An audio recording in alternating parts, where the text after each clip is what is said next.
విజయ్ దేవరకొండ రష్మిక మందన జంటగా రాహుల్ సంకృతన్ దర్శకత్వంలో T series సమర్పణలో prestigious banner Mythri movie makers నిర్మిస్తున్న crazy movie Ranabaali.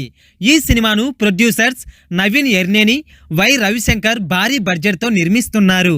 Ranabaali September 11న వరల్డ్ వైడ్ గ్రాండ్ రిలీజ్ కు రాబోతుంది. ఇటీవల రిలీజ్ చేసిన ఈ చిత్ర టైటిల్ గ్లింప్స్ కు హ్యూజ్ రెస్పాన్స్ వస్తోంది.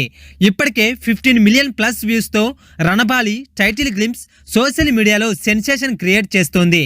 ఈ సినిమా సాధించబోయే సక్సెస్ కు టైటిల్ గ్లింప్స్ కు వస్తున్న స్పందనే ఫస్ట్ స్టెప్ గా మూవీ టీం భావిస్తోంది. ఈ సినిమా గ్లింప్స్ లో రణబాలి అనే యోధుడి పాత్రలో విజయ్ దేవరకొండ కనిపించిన తీరు మెస్మరైజ్ చేసింది. దర్శకుడు రాహుల్ సంకృత్యన్ ఎంచుకున్న కథా నేపథ్యం, ఫ్యాషనేట్ మేకింగ్, మైత్రి మూవీ మేకర్స్ భారీ ప్రొడక్షన్ వాల్యూస్ టైటిల్ గ్లింప్స్ కు హైలైట్ గా నిలిచాయి. జయమ్మగా రష్మిక మందన ఆకర్షించింది. 19వ సెంచరీ నేపథ్యంలో 1854 నుంచి 1878 మధ్య బ్రిటిష్ పాలనా కాలంలో జరిగిన యథార్థ చారిత్రక సంఘటనల ఆధారంగా భారీ పాన్ ఇండియా ప్రాజెక్ట్ గా రణబాలి సినిమా రూపొందుతోంది.